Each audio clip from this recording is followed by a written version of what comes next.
Okay, hey, this is this is Good Money Stewart, and I am out and about this morning.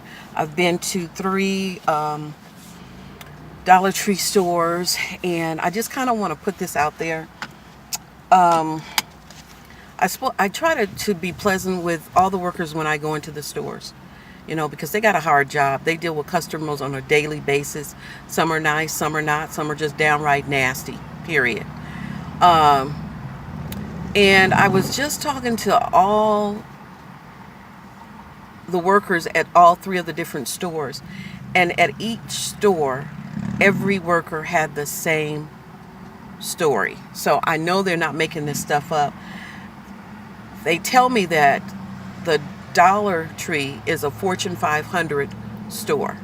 I mean, the Fortune 500, how they rank the stores. They're one of those Fortune 500 places.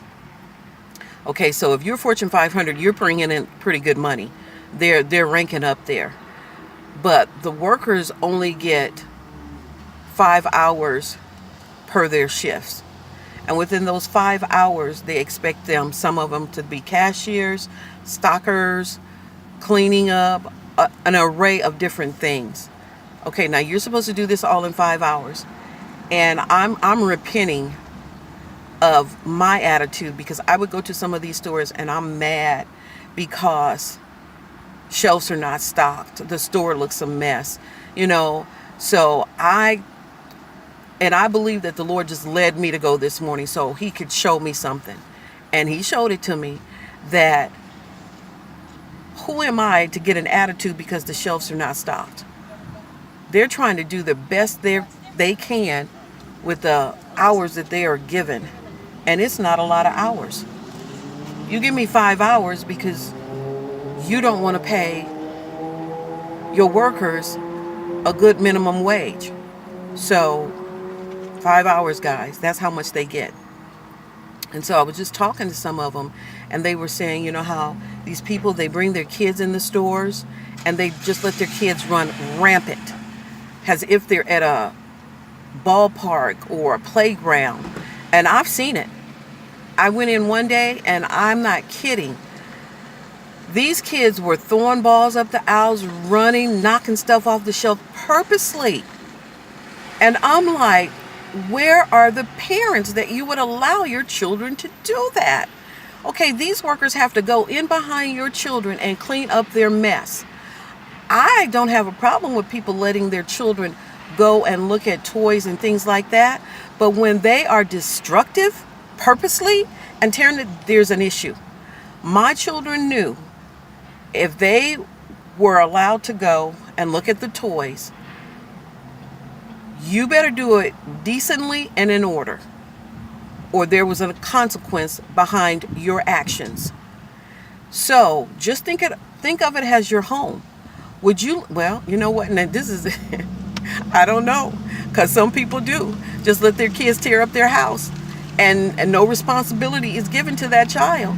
But at my house, when my kids were young, they had tasks and they had to respect our home. You could not tear our home up. We live there. So think of that store as, if that's your neighborhood store and that's where you go shopping, take pride in your neighborhood store. Don't let you or anybody else go in and tear your store up and then get mad because the shelves are not stocked. So each time you go into the store now, talk to the cashier. Tell them how much you enjoy coming into the store. Make them feel good. You know what I'm going to even start doing, because some of them, they see me so much now.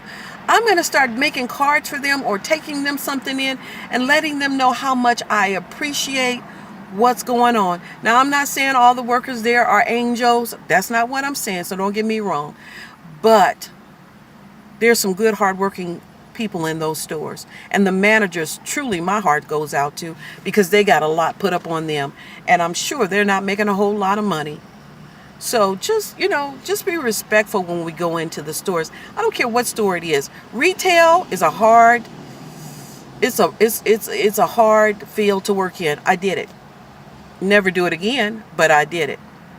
So, that's just me putting that out there today. Some people probably won't like it, but you know what? I'm just speaking from my heart, and that's my opinion. my opinion. So we all have our opinions. So hopefully you take it in the right way that it was given. That just, let's be respectful of the Dollar Tree, because I love that store. I love it. And I would hate for it to close down because, you know, not enough workers, just can't keep up with the pace of what's going on. So, I will do my reviews. Went into Walgreens, hoping they still had some of that extra laundry soap on sale for 89 cents. They are totally sold out, which didn't surprise me. But I got my rain check. So, when they do get it back in stock, guess where this girl gonna be? Pulling in to get her extra laundry soap. Beautiful day. I'm headed back. I gotta go pick up Olivia today, so she doesn't know it, so she'll be totally shocked, but love my little girl. Okay, I'll talk to you later. Beautiful day. You're blessed. Love you. Bye bye.